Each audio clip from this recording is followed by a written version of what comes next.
Livro do profeta Isaías, capítulo 6, versículo de número 8. Depois disso, ouvi a voz do Senhor que dizia: a quem enviarei?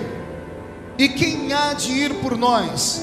E então disse eu: eis-me aqui, envia-me a mim.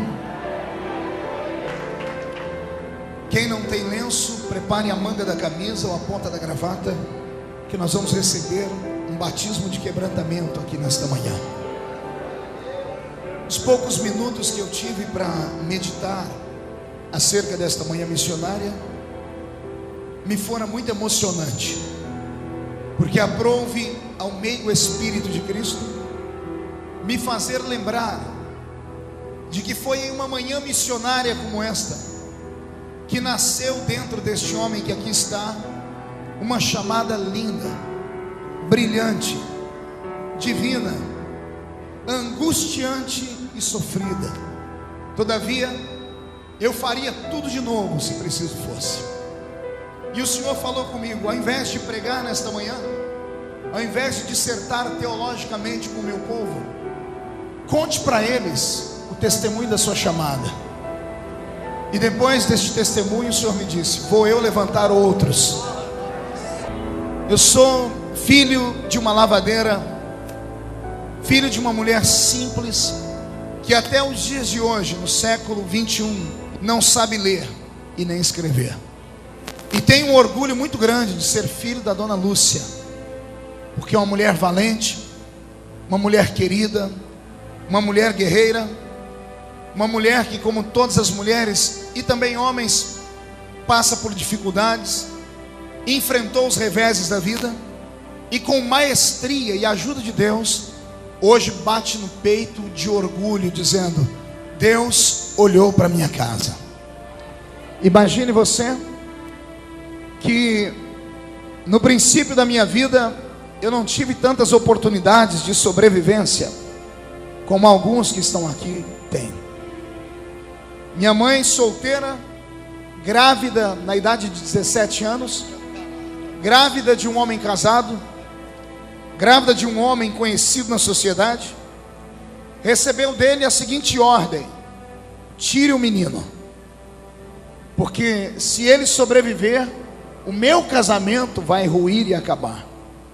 E ela, por força da pressão dos seus dias, por ser uma mulher sozinha, que foi encontrada na rua pedindo esmola para comer, e quem a amparou foi o senhor José Antônio Novo, conhecido como Zico, que era o meu pai, respeitou e tentou abortar-me.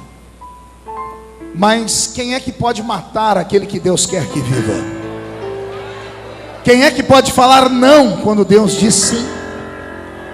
Quem é que pode empurrar a mão de Deus para trás quando Deus diz: eu vou estender a mão para abençoar? Quem? Ninguém. Nasci 8 meses dentro de uma estufa, porque essa cabeça aqui tinha vários buracos feitos pela agulha de tricô da dona Lúcia, que tentou me abortar. Com dificuldade sobrevivi. Cresci numa família pobre, numa casinha de 2 cômodos, onde nós dividimos 2 cômodos com 12 pessoas. Pense numa luta e numa prova. Na minha casa, panela e pinico era um problema. Cada hora um estava num lugar. E no meio de tanta pobreza, de tanta miséria, tudo que eu via, ouvia, me fazia sentir. E eu acabei crescendo revoltado com a vida, porque não havia nada pior do que chegar na escola e na hora das brigas de crianças, ao invés de alguém me chamar de gordo, de feio, de pobre, me chamavam de filho de mãe solteira. Numa época em que ser filho de mãe solteira era uma vergonha, porque hoje tem a tal da gravidez independente, que a elite adotou. A primeira do país a fazer isso publicamente foi a senhora Xuxa Meneghel, e tornou-se uma marca. Então hoje já não é mais vergonha saber que a filha do seu vizinho é mãe solteira. Somente no baixo clero é que isso é visto. A sociedade já não se importa mais. Mas há 38 anos, quando eu nasci, a vergonha e o vexame era tão grande que minha mãe não conseguia emprego nem para poder cuidar de criança dos outros, exatamente porque ela era mãe de um menino que não tinha pai. Aos 9 anos de idade, ou melhor, aos 6 anos de idade, de 6 para 7 anos de idade, eu morava no meio do centro de um quarteirão. Haviam 2 corredores que davam para entrar na minha casa, pelo quarteirão da entrada e pelo quarteirão da saída. A 100 metros, ou 100 e poucos metros, tinha a paróquia Cristo Rei. E todos os domingos, eu acordava antes da família inteira, no meio do ninho, porque eram 12 deitados no chão, na cama, ou naquilo que nós chamávamos de cama. E eu acordava ouvindo a batida do sino da igreja. E a batida do sino fazia disparar o meu coraçãozinho de criança.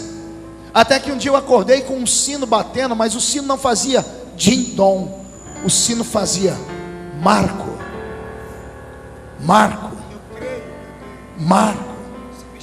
E como criança eu me levantei, coloquei uma roupinha rota, um chinelinho havaiana, não acordei ninguém em casa. Saí e fui até a paróquia Cristo Rei. Sentei-me lá atrás nos bancos, uma menina, eu era pequeno, sofria de inanição para ajudar. Eu não entendia nada que o padre Ângelo, que era o pároco daquela congregação, falava, mas o meu coraçãozinho de criança sentia tudo. Ali nasceu a chamada do missionário. Então eu venho hoje dizer às pessoas que quando Deus quer fazer, Ele faz. E não interessa onde a pessoa esteja. Minha família não tinha afinidade nenhuma com o movimento evangélico, nem com o cristianismo pentecostal. Eu jamais colocaria os meus pés em uma igreja evangélica, se antes eu não tivesse me apaixonado por Deus na igreja católica. Então no catolicismo romano eu conheci Jesus. E eu me lembro que nesta manhã, enquanto o padre pregava, ele ainda pregava em latim para ajudar, eu não entendia nada. Eu ficava olhando para as paredes, e nas paredes da igreja tinham as imagens da via da crucificação. E lá na frente, atrás dele, tinha uma imagem de quase 3 metros de um Cristo pendurado. E aquela imagem bateu no meu coração com pena, porque mesmo como criança eu já sabia o que era dor e o que era sofrimento. Naquele dia, quando a missa terminou, as irmãs que cuidavam da igreja não sabiam onde eu morava, não sabiam quem era minha mãe. Eu, quando criança, muito criança, travei, não conseguia falar com ninguém. Me levaram para a casa das mulheres que cuidavam da igreja católica. Virou um tumulto na rua da minha casa, porque minha mãe achava que eu tinha sido sequestrado ou roubado por ciganos. Até que alguém me reconheceu e me levou em casa. E as mulheres da igreja chegaram na minha mãe e falaram: não bata nessa criança, porque ela é especial. Esse menino tem vocação. Ele vai ser um grande padre e vai dar muito orgulho para a família.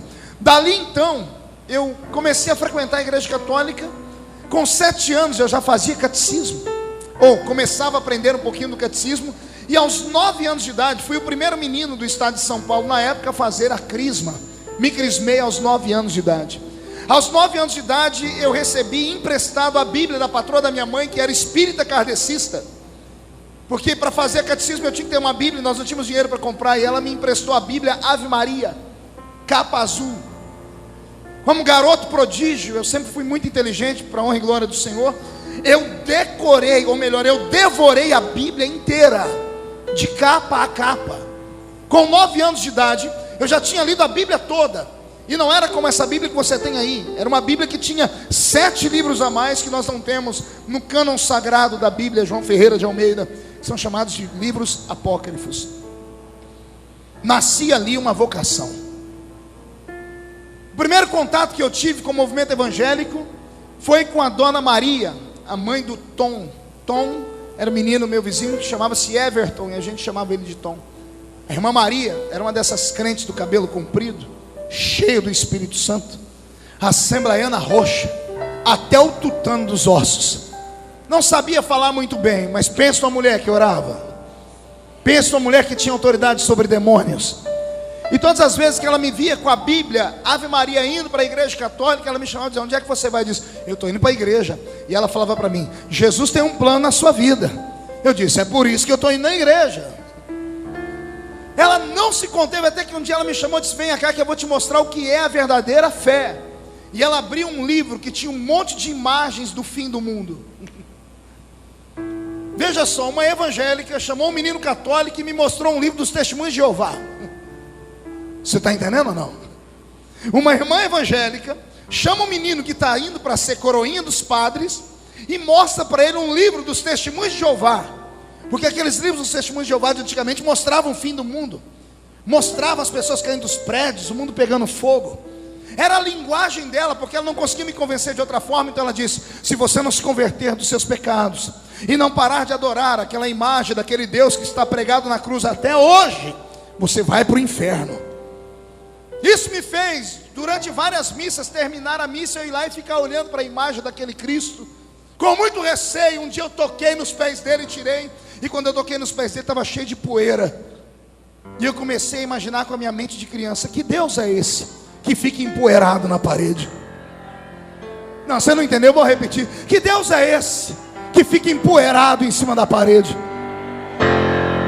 Comecei a pensar, faz 2 anos que eu venho na missa, faz 2 anos que ele está pregado naquela parede, ele nunca saiu dali para nada. Oh, Jesus começou a trabalhar no meu coração, igreja. Até que um dia, com 13 anos de idade, me levaram a uma igreja evangélica. E eu sentei do lado de um menino que chamava Márcio, ainda se chama Márcio. Um menino só tinha 2 dentes na boca, o zagueiro e o atacante. Mas quando eu sentei perto dele, porque quem me levou era o Ronaldo, que tocava trompete, ele tinha que ir lá para a banda, ele me deixou aqui atrás ao lado do Márcio. E eu não entendia nada que aquele pregador pregava. Quem pregava naquele dia era o presbítero irmão Jonas. E o irmão Jonas pregava e levantava a perna e dava gritos, e eu não entendia nada do que ele falava. Mas cada coisa que ele falava subia um arrepio na minha coluna, que eu não entendia nada. E eu olhava para o Márcio olhava para mim e falava umas coisas esquisitas. Naquele dia, antes de eu ir para frente e aceitar Jesus, eu perguntei para ele: Márcio, a sua mãe trabalha com floricultura? E ele: não, por quê? Sua mãe é jardineira? Não, por quê? É que toda hora você fica falando samambaia, samambaia. O que é essa samambaia? Não era samambaia, eram as línguas estranhas que ele falava. E eu falava para ele: cada vez que você fala samambaia, me arrepia todo o corpo. Que samambaia que é essa, Márcio? E ele sorrindo diz assim: isso é o poder do Espírito Santo.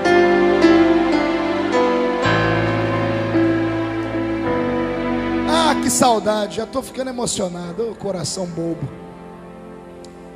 Uma quinta-feira à tarde, meia dúzia de gente na igreja.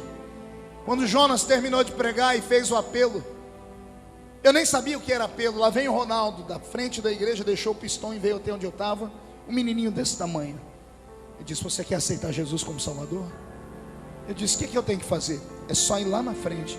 Aí eu falei: mas minhas pernas não querem andar, está travado, eu estou tremendo. Ele disse: eu te ajudo.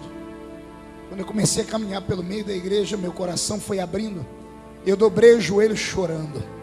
Naquele dia eu recebi o batismo no Espírito Santo. Vou explicar. Eu não recebi o batismo com o Espírito Santo. Eu recebi o batismo no Espírito Santo. Como assim, pastor?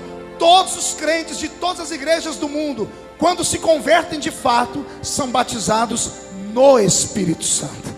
Lembra do batismo no Espírito? Quando Jesus olhou para aquela mulher do poço de Samaria e disse: se eu te der as minhas palavras e elas ficarem em você, vai nascer aqui dentro uma fonte de água viva, que vai jorrar para a eternidade.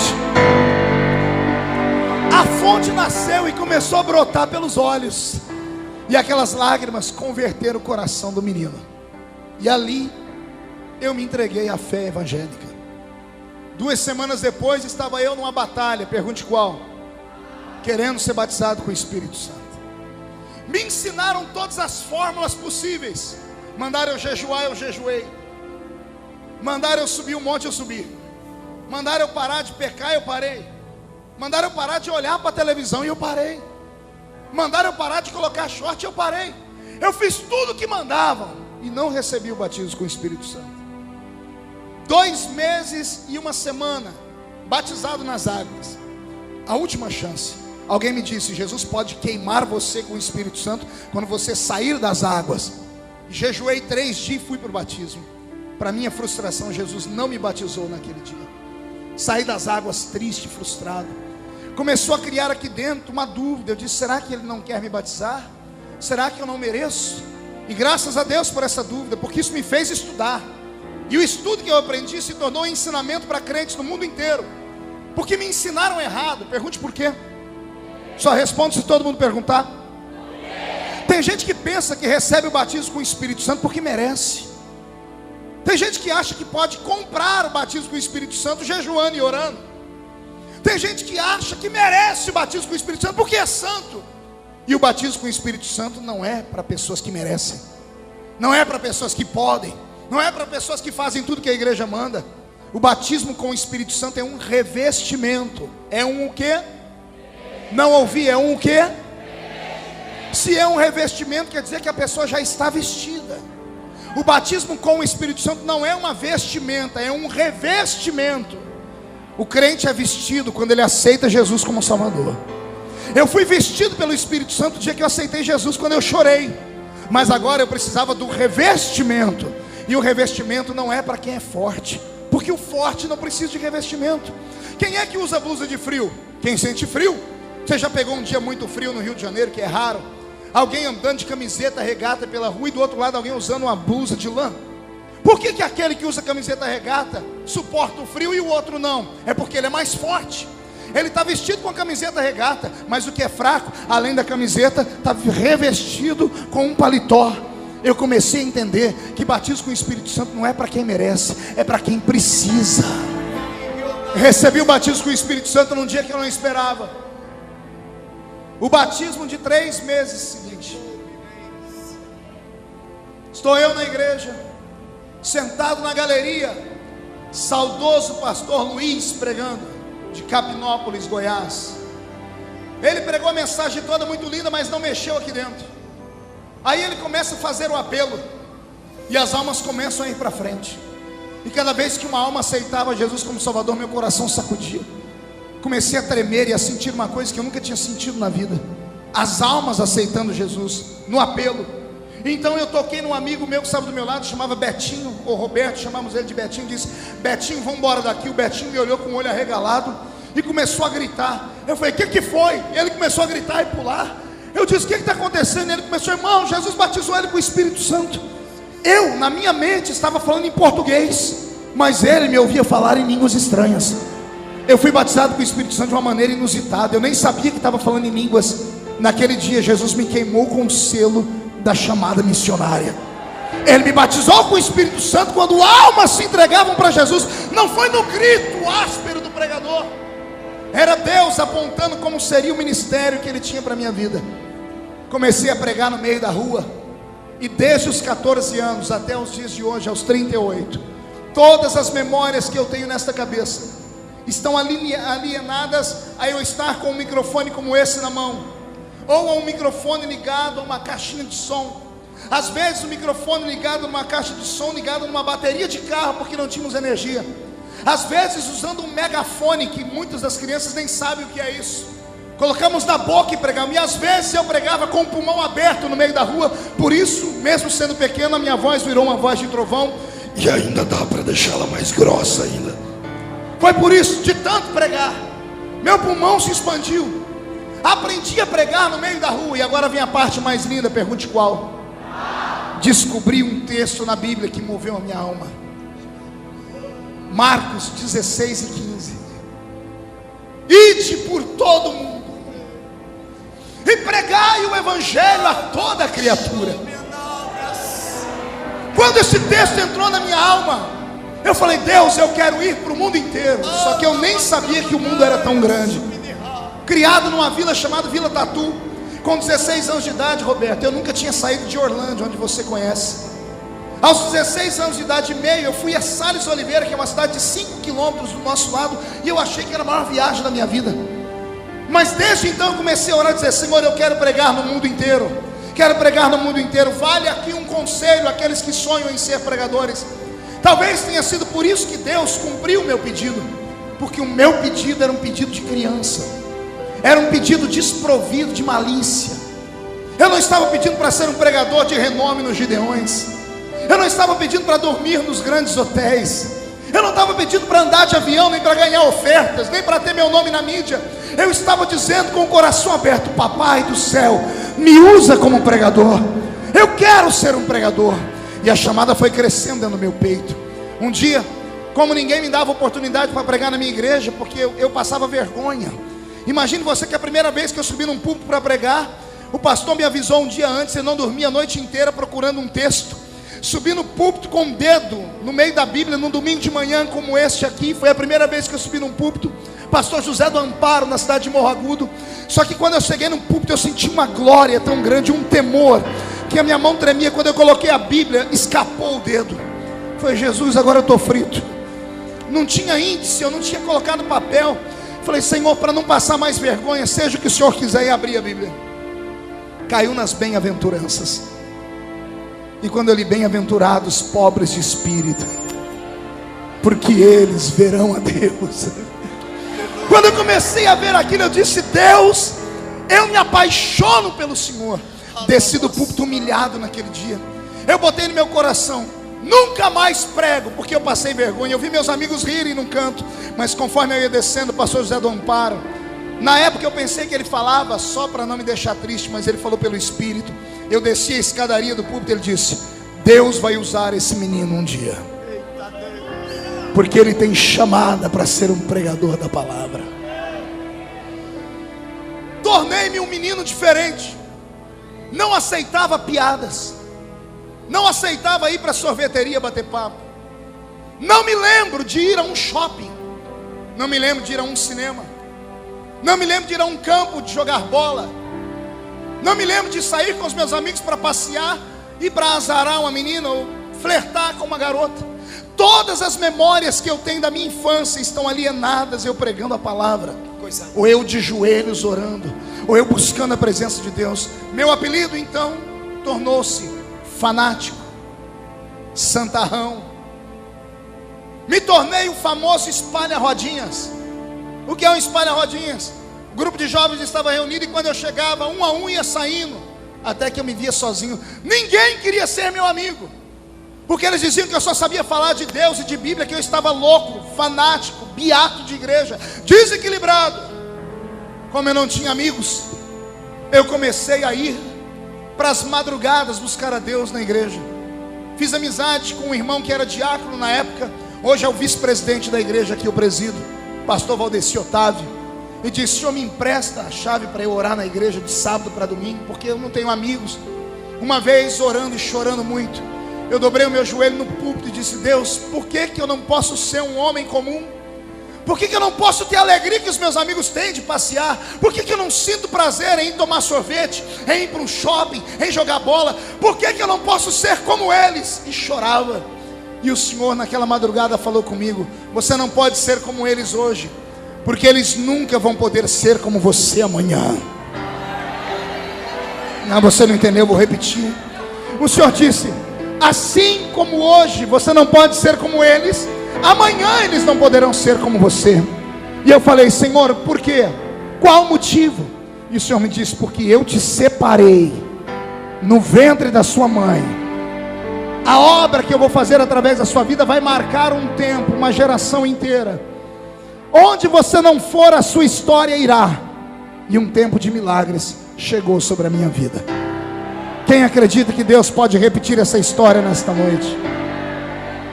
Então vai aqui alguns conselhos para aqueles que vieram esta manhã missionária. Busque primeiro o reino de Deus. Vou repetir: busque primeiro o reino de Deus, com toda a sua justiça, porque as demais coisas serão acrescentadas. Segundo, não olhe para a sua falibilidade. Também não olhe para a sua cultura de conhecimentos. Não olhe para a sua posição social. Não olhe para a pobreza da sua família. Não olhe para o vazio de Cristo dentro da sua casa, porque de repente você é só você na fé. Se você tem uma chamada, se você tem um desejo, sonhe com Ele, lute por Ele, deseje Ele. Não olhe as circunstâncias. 16 anos de idade,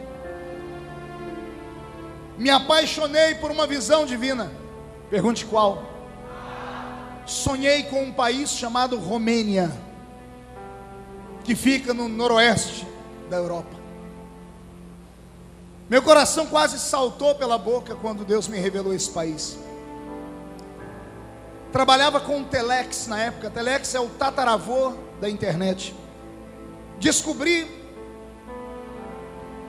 os locais onde a Romênia tinha um escritório no Brasil, as embaixadas, e mandei para eles e-mails dizendo que eu queria conhecer, e-mails não, telex, perguntando a eles como conhecer mais sobre o país, sobre a língua, e recebi livros dos consulados. Recebi uma fita, decorei uma frase que mal sei o que significa, em noroeste da România, estava lá na fita, só para eu pegar o sotaque. Peguei o livro e comecei a comer o livro, e li sobre Bucareste, a capital.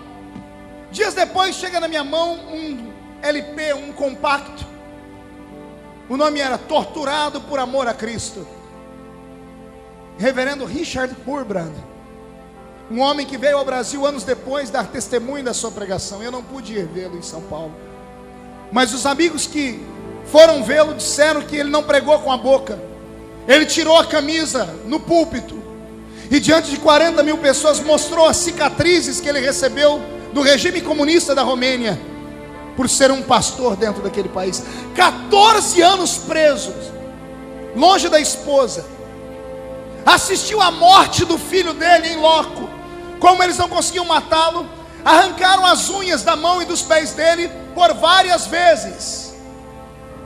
Puxaram a língua dele, deixaram a língua dele esticada por mais de meia hora, com um prego furado em uma madeira. Queimavam ele. Nas noites frias da Rússia, tiravam ele de uma água quente e colocavam ele no gelo. Antes dele entrar num estado de hipotermia, ele voltava para o calor. A prova máxima foi quando trouxeram o filho dele, e um soldado romeno disse: vão matar o seu filho. E quando ele estava a ponto de negar Jesus e caiu de joelhos, o filho dele se solta do soldado, corre e diz assim: papai, não negue Jesus. Se me matarem, já já a gente se encontra lá no céu. Aquilo testificou da minha chamada. Eu disse: é para esse lugar que eu quero ir, Jesus. E um dia peguei um imbornal. Quem conhece imbornal aqui? Imbornal é uma sacola feita de pano, que a gente colocava marmita para ir para a roça, porque eu apanhava laranja, algodão e café, e trabalhei no corte de cana. Coloquei dentro daquele imbornal uma Bíblia rota e velha, vesti meu chinelinho havaiana e bati na porta da casa do pastor José Bispo dos Santos, que já dorme no Senhor. Um baiano arretado, bravo que só. E ele disse: o que tu quer aqui, menino? Eu disse: eu vim falar para o senhor da minha chamada, porque o senhor é o meu pastor. Ele sentou no sofá e disse: me fale da sua chamada. E desde criança eu sempre fui muito expansivo, Melquisedeque. Sempre falei com paixão, como se estivesse atuando em um teatro. E fui falando. Quando eu me vi, eu estava em pé na sala dele pregando, dizendo: vou falar para os romenos que Jesus ama eles, pastor. Quando eu disse isso e terminei, ele se levantou e disse: acabou? Eu disse: sim, senhor. Eu disse: sente aí, porque agora você vai ouvir um par de verdade. Ele olhou para mim e disse: onde você mora? Eu disse: na Avenida D, número 516, na Vila Tatu. Ele disse: quem é seu pai? Eu disse: eu sou Zico. Ele mora com você? Eu disse: não. Você tem como provar que ele é seu pai? Eu disse: não, porque no meu RG não tem o nome do meu pai. Hoje eu não apresento mais meu RG, apresento a minha carteira de deputado federal. E os amigos podem ler aqui na minha filiação. Qual o nome que está escrito aqui, companheiro, na filiação? Lúcia Maria Feliciano. Qual o nome do pai? Não tem. Só tem o nome da minha mãe. Pode filmar aqui. Não tem o nome de pai, sou o famoso filho bastardo. E o pastor sabia disso. Quando eu disse para ele que eu não tinha o nome do meu pai, ele disse: você congrega onde? Eu disse: eu congrego na Vila Tatu, no salãozinho de 3 por 4 metros. Os membros do salãozinho são ricos. Eu disse: todo mundo corta cana. E o pastor disse: então esquece obra missionária na Europa. Obra missionária só para filhos de pastor rico, de igreja gigante, de capitais. Obra missionária só para filhos dos americanos dos olhos azuis que tem dólar. Você nasceu no meio do mato, congrega numa igreja pequena, numa cidade sem expressão. Você mora em Orlândia, acorda para a vida. E eu comecei a soluçar e chorar. Ele me abraçou e disse: é melhor eu ver você chorar agora do que chorar amanhã frustrado.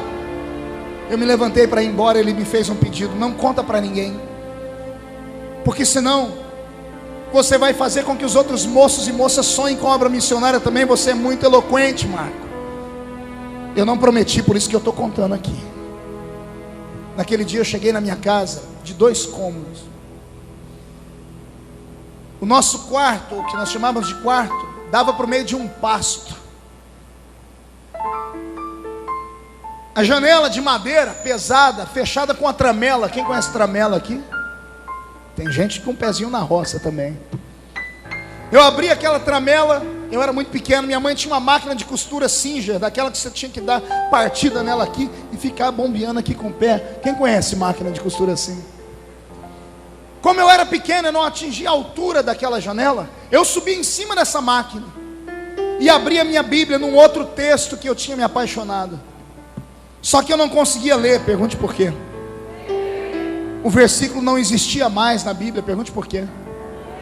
Porque todas as noites, depois que Jesus me falou da Romênia, eu chorava em cima dele. Eu pegava minhas lágrimas, não tinha marca-texto, e eu marcava o versículo até que rasgou a Bíblia. Eu abri a Bíblia e mostrei para o céu. E falei, aqui está escrito, a quem enviarei? Quem há de ir por nós?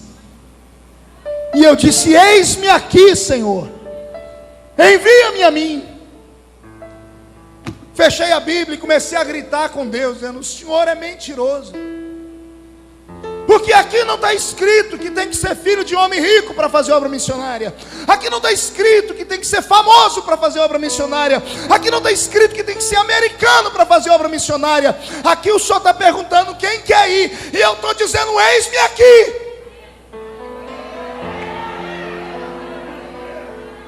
O que eu vou falar agora é só para crente cheio do Espírito Santo.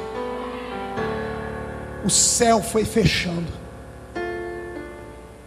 O céu ficou cinza. Trovões anunciando uma forte chuva. No meio dos respingos de água, mais trovões. E no meio dos trovões, relâmpagos. E eu ouvi a voz de Deus no meio dos trovões. A mesma voz que falou comigo na igreja católica.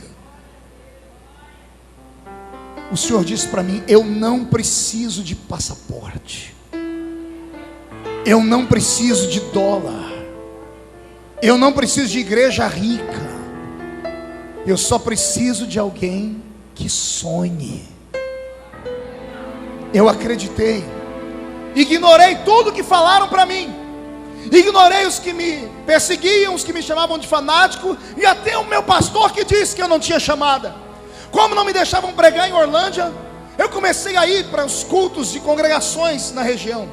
Eu pegava um ônibus na rodoviária e ia para as cidades onde eu sabia que tinha cultos de mocidade, sem ser convidado. Chegava e sentava nos bancos com uma gravatinha de crochê, uma bibliazinha no banco e orando para me darem uma oportunidade.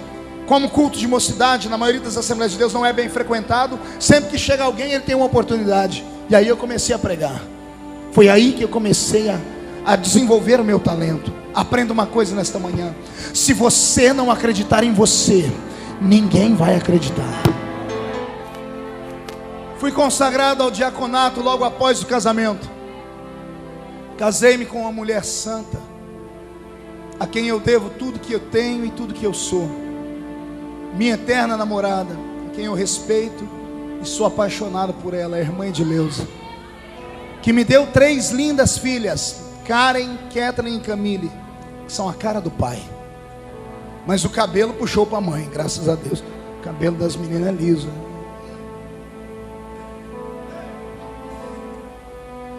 Eu tô falando devagarinho porque eu tô contendo as lágrimas. É muito lindo lembrar tudo que Deus fez. É muito lindo. Logo que fui consagrado ao diaconato da igreja, a nossa igreja passou por um tumulto, um escândalo. O escândalo foi violento demais. De 400 membros, ficamos com 10 crentes. Escândalos sexuais, morais, de ordem financeira. Em 3 meses, a nossa igreja passou por pelo menos 10 escândalos consecutivos. Do tipo, o tocador da igreja, um menino que cuidava da banda de música, foi preso porque tinha um tarado, um psicopata na cidade. que se exibia nu para as mulheres. A polícia fez um cerco e prendeu. Era o moço da igreja. O pai da única menina que tocava teclado na igreja, uma menininha que com 10 anos de idade tocava o teclado na igreja, foi denunciado pela filha. E a mãe foi à delegacia. Dos 8 aos 10 anos de idade, o pai violentava a própria menina. E era o homem mais santo que tinha na igreja. 2 presbíteros desceram do púlpito por causa de mulheres. Um menino da igreja foi pego na rua mantendo relações com um cachorro. Um espírito maligno desceu sobre a igreja, sobre a cidade. Hoje eu entendo que era o diabo tentando destruir a semente de uma chamada. O diabo não sabe do futuro, mas ele percebe o futuro. É um psicólogo. Quando você vê uma pessoa que é crente, tudo dá errado na vida dele, irmão, não desanime a pessoa, fale para ela, permaneça. Vença pela perseverança. Porque tem pessoas aqui que não sabem o que Deus tem na vida deles, mas o diabo já percebeu o que é. Era meio-dia, quando eu passei pela guarita e piquei o meu cartão pela última vez. Eu estava empolgado até o momento em que eu piquei o cartão. Quando eu me despedi do guarda da guarita, coloquei os pés fora da fábrica, um medo, Edinaldo, entrou aqui. Eu sentei no banco da minha brasilinha velha, fiquei desnorteado. Fiquei com medo de ir para casa e contar para minha esposa o que eu tinha feito. Ao invés de virar para a esquerda, porque eu morava num bairro chamado Gruta, eu virei para a direita e fui para o centro da cidade. Descendo uma avenida chamada Avenida 9, devagarinho com a brasilinha, veio um moço de bicicleta e parou do meu lado, eu andando tão devagar. Ele olhou para mim e disse: Feliciano, o que você está fazendo aqui? Ele me viu aflito, eu disse: eu fiz uma loucura hoje. Ele disse: o quê? Eu pedi as contas da Intel. Ele falou: para quê? Por causa da minha chamada. Lembro como se fosse hoje. A imagem dele está nos meus olhos aqui. Ele em cima de uma bicicleta, ele abaixou a cabeça e começou a chorar. Ele olhou para mim e disse: eu queria ter a tua coragem, porque está escrito que quem deixa tudo por amor a Ele, nessa vida, recebe 100 vezes tanto, e na outra ainda recebe a vida eterna. Deus vai cuidar de você. Enoque, filho da irmã Sebastiana, que eu já contei algumas histórias dela. Hoje o Enoque é pastor de uma igreja batista. Entrei dentro da minha casa, Karen era bebê, estava se arrastando pelo chão. A mesinha simples com 2 pratos. Edileuza viu que eu mexia na comida e não comia. Ela disse: o que aconteceu, Marco? E eu não sabia como começar. Aí ela falou: é a história que você está sentindo hoje do trabalho? Eu disse: é. Ela disse: pede as contas. Aí eu disse: eu pedi. Ela: então pede as contas. Eu disse: você não ouviu? Eu disse: eu pedi. Ela parou de comer e disse: você fez o quê? Eu pedi. Ela: você está brincando? Eu disse: estou falando sério. Ela parou de comer, foi no chão e pegou a Karen e envolveu a Karen nos braços. E ela disse: e agora? Eu disse: agora Deus proverá. Deus proverá. 4 meses de angústia. Pergunte por quê. Fui para a reunião de obreiro do campo, anunciei que estava saindo para a obra da chamada da itinerância. O pastor que lá estava olhou para todos e disse: irmãos, pastor, irmão Marco Feliciano agora está na itinerância. Os irmãos abram a porta das igrejas para ele ir pregar, porque ele já é pregador dos cultos de mocidade. Só que agora ele precisa de uma ajuda, uma oferta. Todo mundo disse amém. 4 meses sem nenhum telefonema. Ninguém me convidava nem para animar festinha de criança, nem para fazer velório. 4 meses, o seguro-desemprego foi embora. Edileuza olhou para mim uma bela manhã e disse: olha, a última canequinha de arroz foi embora. E eu disse para ela, se ela pedisse para o pai dela, eu me divorciava dela, que E meu sogro era rico na época. E ela, uma mulher de Deus, disse: eu não vou pedir para o meu pai, eu acredito em você. Naquela manhã eu saí com a brasilinha velha e subi o meio do monte para orar. Eu acabei com uma árvore de tanto tapa que eu dei nela. A árvore não tinha nada a ver com isso, coitada. E eu falei: Deus, e agora? Eu comecei a pensar que tudo que eu tinha feito tinha sido emoção. Eu duvidei da minha chamada. Eu comecei a praguejar contra os profetas. Eu comecei a sentir nojo de mim. Eu disse: eu vou voltar e pedir emprego, porque minha filha vai passar fome. Deus não falou comigo naquele dia no monte. Eu saí de manhã, orei até a tarde, antes de escurecer. Quando eu vou entrando na minha casa, eu entrei pela cozinha. A mesa da cozinha estava cheia de sacolas de supermercado. Ao invés de eu ficar feliz, eu entrei gritando: Edileuza, eu falei para você não pedir para o seu pai. E ela chorando disse: não foi o pai. Eu falei: quem foi? Ela disse: a irmã Hélia. Quando ela disse a irmã Hélia, minha perna tremeu. Eu acho que o Elton entrevistou a irmã Hélia, né? Eu tenho num documentário. A irmã Hélia era uma mulher abandonada pelo marido, ou viúva, não me falha a memória agora, mãe de 4 filhos desviados, e trabalhava num emprego de doméstica. Ela disse que estava dentro do supermercado fazendo compra para a família dela, quando Jesus disse: Hélia, tudo que você está comprando, compra em dobro, num outro carrinho. Para quem, senhor? Para Marco Feliciano.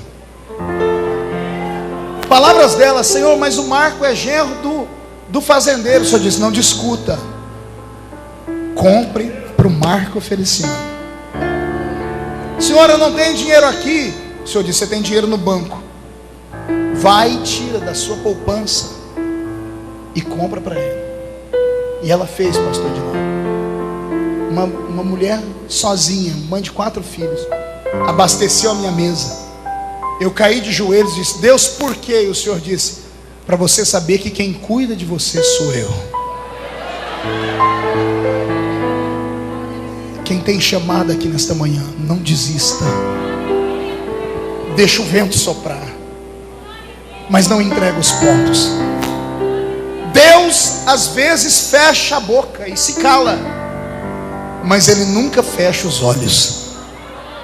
E os olhos de Deus estão te olhando nesta manhã missionária.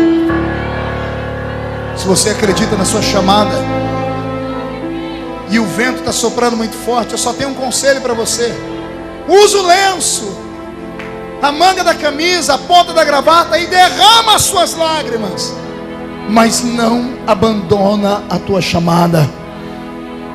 Vai chegar o tempo em que Deus vai te exaltar. Vai chegar o tempo em que todas as lágrimas serão enxugadas dos seus olhos. Vai chegar o tempo em que todo desprezo será aplaudido pelo tempo da exaltação. Eu não estou falando do que eu ouvi, eu estou falando do que eu vivi. Existe um Deus no céu que cuida daqueles que